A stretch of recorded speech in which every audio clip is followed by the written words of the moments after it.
Aprilianti Sandy, Present, ma'am. Marcella, Present, ma'am. Niyen Zaitun.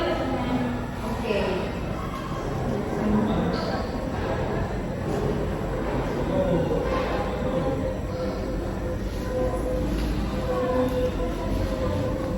Okay guys, before we start to study, we must pray. Pray begin.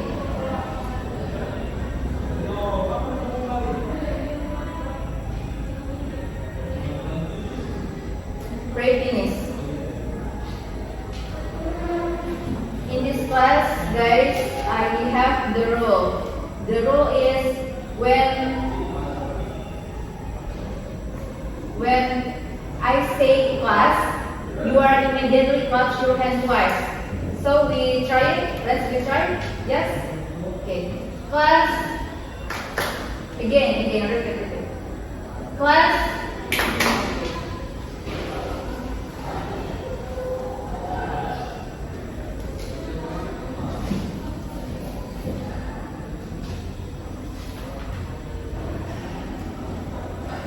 Okay, now in here we want to study about definition of natural research. Kira-kira di sini ada yang tahu tidak tentang sumber daya alam itu apa? Saya kan. Ya, Marcella, silakan. Jadi sumber daya alam itu adalah segala sesuatu yang berasal dari alam yang dimanfaatkan oleh manusia sebagai kebutuhan hidupnya. Itu saja, memang. Good. Tapi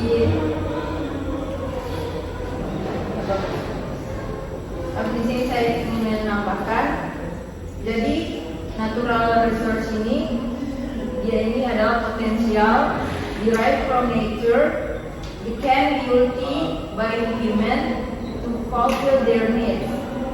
Natural resource include biotic and abiotic elements found in the earth surface, within the oil, in the air, and in bodies of water. So, the purpose we studying about natural resources is to manage and utilize natural resource effective and sustain, so that they can meet human needs without harming the environment. By studying natural resources, we can understand how to optimize the utilization of natural resources, reduce negative impact on the environment and improve the quality of life of the society. Studying natural resources can also help development, technology and innovation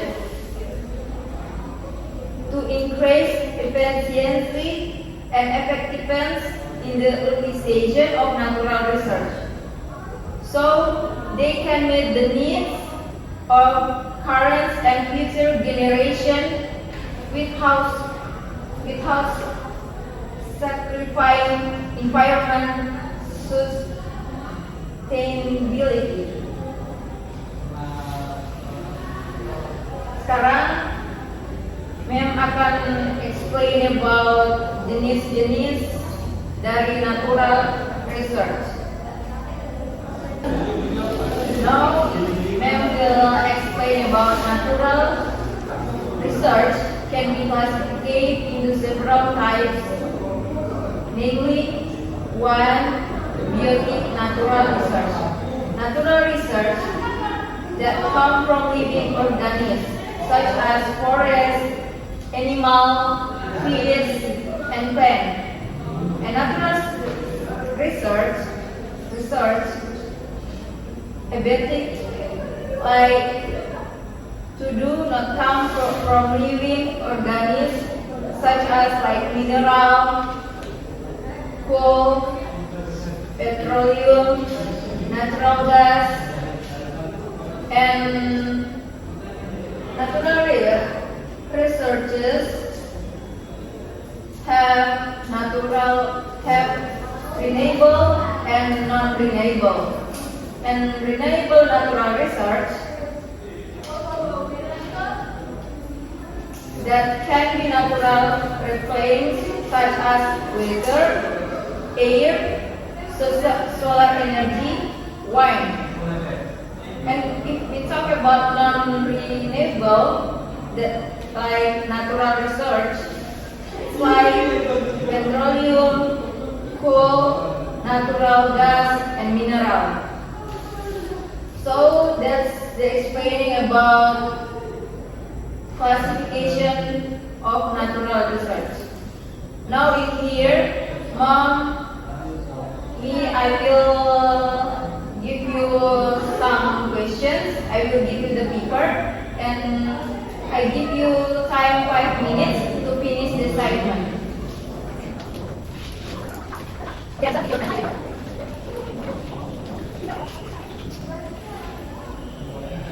Okay guys, before you try to do the assignment, please check, and if you don't understand about the question, you have to ask me. Okay guys? Okay, ma'am. Then I give you 10 minutes. 5 minutes for do the assignment.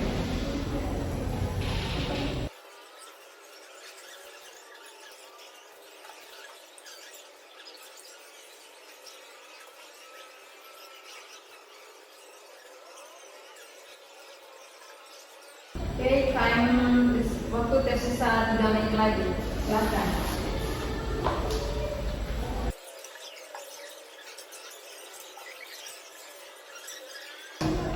Oke guys, time finish.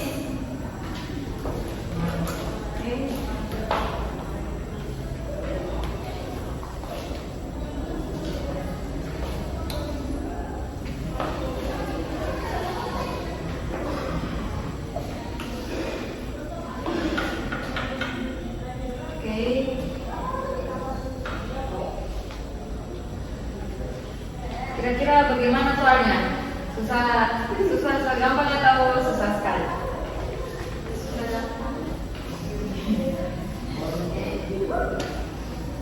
I have to work it first.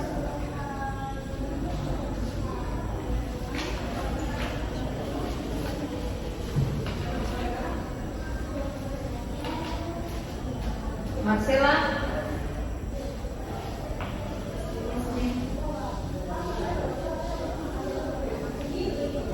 Kenapa bisa jawabanmu 03 di sini?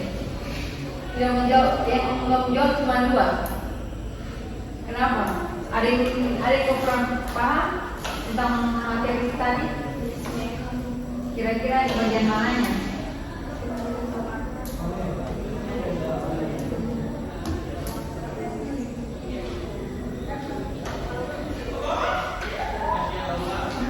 Mungkin karena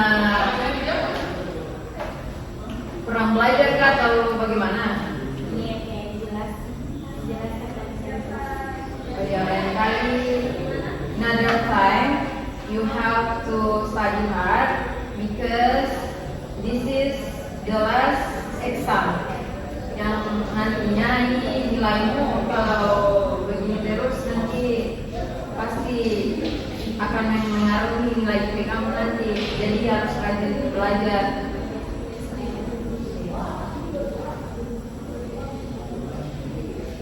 Okay guys, class. Okay, repeat. Because you are not really serious again. Guys, wait, sorry. Class.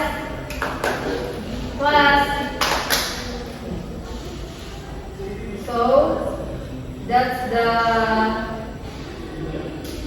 material. I think that's all. But before we bake the plan, Mom sini akan memberikan gift like excitement untuk dikumpul karena mengingat kembali tugas, maksudnya maksudnya ujian UAS yang kalian kerjakan pada hari ini masih kurang maksimal. Jadi untuk meminimalisir nilainya kalian jangan sampai menuntut kemungkinan tidak mencukupi, jadi ibu kasih tugas kalian catat, jangan lupa catat di HP-nya. Catat, memang catat. Jadi tugasnya itu membuat makalah atau studi kasus tentang penggunaan sumber daya alam, tentang natural research. Tidak usah nih materi lain, materi yang dipelajari saja hari ini supaya lebih baik lagi. Oke, sudah selesai catat? Oke, before kita close mata kuliah kita pada hari ini, pelajaran kita hari ini, mari kita berdoa. Doa dimulai.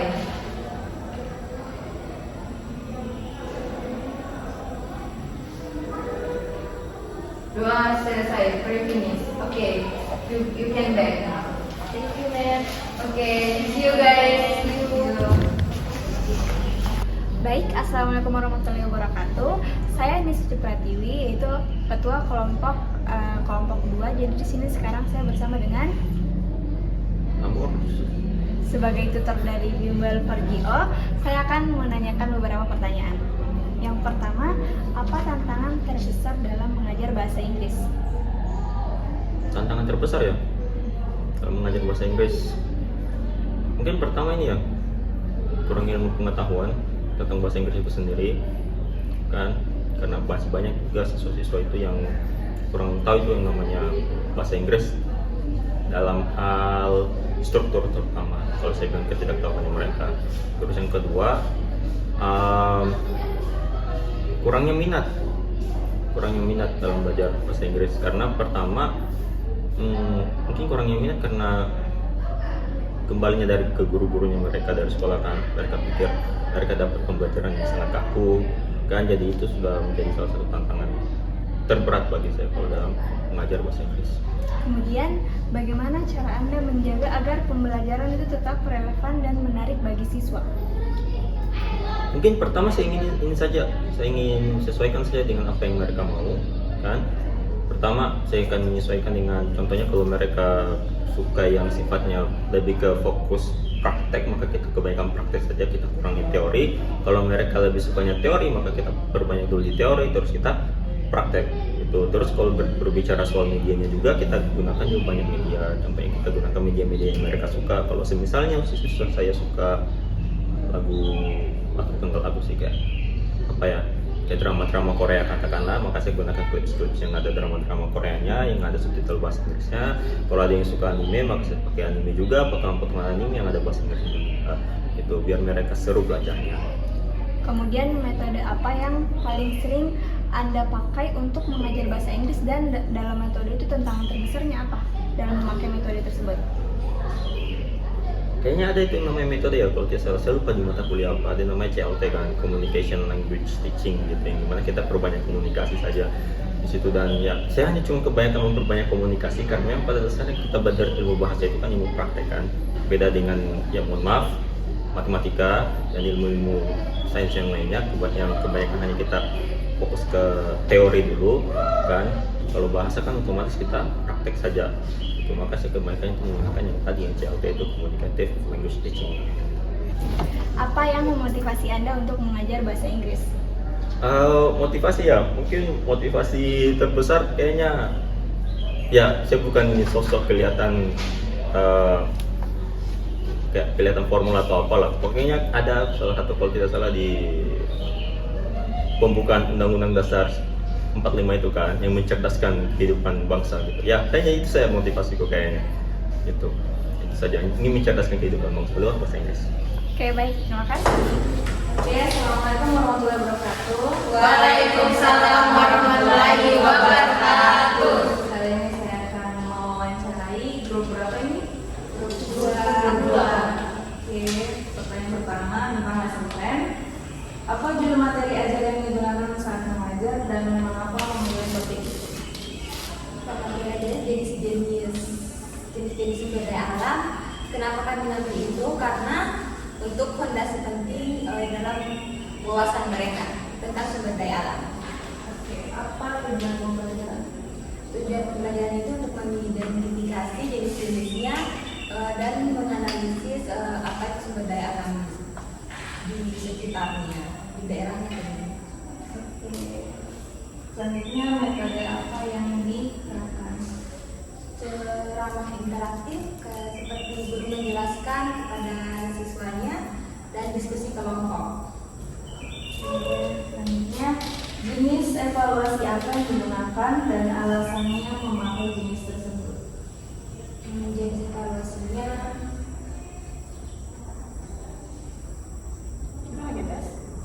jenis evaluasi tes soal. Oke. Kenapa? Alasan? Karena lebih praktis dan siswa lebih mudah mengingat dan seperti itu. Oke. Selanjutnya, kendala apa yang terasa dan terjadi sama mengajar?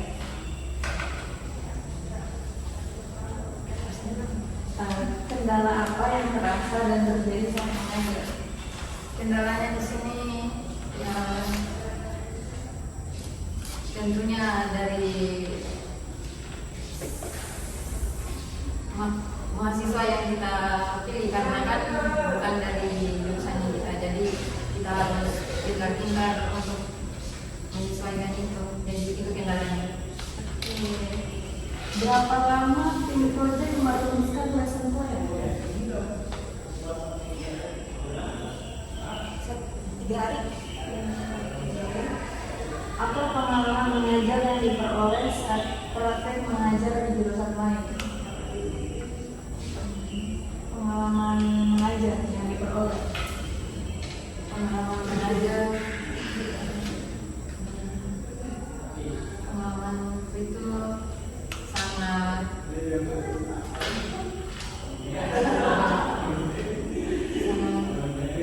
bagus, dan di pengalaman saya juga itu saya merasa ter-challenge karena ini pertama kalinya saya mengajar di fakultas lain, jurusan lain, jadi itu pengalaman saya. Tadi bilang ter-challenge ya? Ya, ter-challenge. Nah, tantangan apa yang dirasa saat proyek ini dilakukan? Tantangannya yaitu menggunakan bahasa Inggris secara full. Pertanyaan selanjutnya tentang peserta didik. Sebutkan mahasiswa dari jurusan apa yang menjadi peserta didik di proyek ini. Mahasiswa peserta didik dalam proyek ini dari jurusan Ekonomi Pembangunan. Berapa jumlah mahasiswanya, timnya, serta alasan memilih mereka? Jumlahnya ada 3 orang. Yang pertama ada Yen Zaitun dengan NIM B1A 12322. Yang kedua ada Anissa Aprilianti Suhendi, NIM-nya itu B1A12302. Yang ketiga ada Marcella, NIM-nya B1A1233186. Berapa lama mendapatkan mahasiswanya? Ceritakan prosesnya. Sekitar 3 hari. Pertama saya berkomunikasi dulu dengan teman saya yaitu Yen Zaitun. Terus saya lalu meminta bantuannya untuk mengajak temannya 2 atau 3 atau lebih. Kemudian saya menjelaskan tentang proyek ini. Terus saya lanjut berkomunikasi lewat chat group. Bagaimana pengalaman kalian mengajarkan materi ini ke para mahasiswa tersebut? Pengalaman Mengajarkan materi, pengalaman dalam mengajar natural resources ya? ya gitu. Apa yang merasa pada saat mengajar itu apa saja? Pengalaman saya itu yang saya rasa susah gampang. Tapi meskipun begitu kita harus bisa selesaikan karena ini tugas dan tanggung jawab kita sebagai guru. Selanjutnya pertanyaan tentang interview guru. Sebutkan identitas dari guru yang interview. Jadi yang kita interview itu namanya Kang Amor. Dia sarjana S1 Pendidikan Bahasa Inggris Universitas Al Oleo. Bagaimana proses tim bertemu dan disadar untuk ini? Oke, pertama saya cek dia secara pribadi tentu. Terus saya tanya kesediaannya apakah ada waktu misalnya minggu ini untuk kita tanya-tanya interview begitu. Setelah deal kan kebetulan pada saat itu minggu lalu dia deal ada waktu kosongnya. Nah, habis itu saya teruskan ke si pewawancara gitu ke Suci. Terus kita ketemu di kampus untuk diwawancara dan ya, sudah selesai. Terus kita kasih informasi tambahan tentang tempat dia mengajar, semua pengalamannya. Selanjutnya, bagaimana pengalaman menghadapi dua tersebut? So far salut karena alhamdulillah di sini narasumbernya ini dia lumayan terbuka dan dia tidak kayak yang bikin sulit kita sebagai waktu interview. Dia cuma terus sudah kasih jawaban secara singkat, ringkas, jadi kita tidak usah lagi kayak bertanya lebih dalam lagi. Jadi seperti itu. Lanjut ke pertanyaan tentang kekompakan tim kelompok kerja. Bagaimana teamwork pengajar Anda? Apakah kompak bekerja sama atau tidak?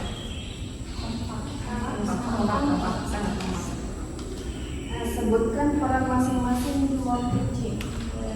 Oke, dimulai dari saya. Di sini saya sebagai pencari narasumber yang kamu tadi dan ini melatih dia sebagai pencari peserta didik dari yang kita lihat. Terus Anissa Suti sebagai pewawancara narasumber. Terus Yusnia sebagai kameramen atau dokumentasi. Terus Sakina sebagai guru pengajar dan Penti yang terakhir sebagai penyusun lesson plan. Oke. Yang kalau Najila sebenarnya udah kerja pada saat hari interview, cuma dia tidak tahu kamu tidak datang. Dia sebagai apa? Kameramen. Oh, berarti enggak absen semuanya tidak ada yang tidak absen. Tidak ada yang absen kerja ya. Lanjut, jelaskan masing-masing pengalaman kerja individu di dalam teamwork teaching. Oke, untuk pengalamannya saya karena cuma sebagai pencari narasumber, pengalamannya sudah jelas deg-degan mungkin tuh karena namanya juga kita mau ambil waktunya orang gitu, tapi so far bagus seperti ini. Kalau saya pengalaman pencari mahasiswa itu sebenarnya lumayan gampang karena salah satu dari mereka itu kebetulan teman saya yaitu di satu kampung di Trogolo, jadi kayak mudah berkomunikasi tentang proyek. Pengalaman kurs lumayan senang juga karena baru dikasih pertama kali pengalaman untuk interview tutor. Pengalamanku sebagai kameramen cukup memuaskan.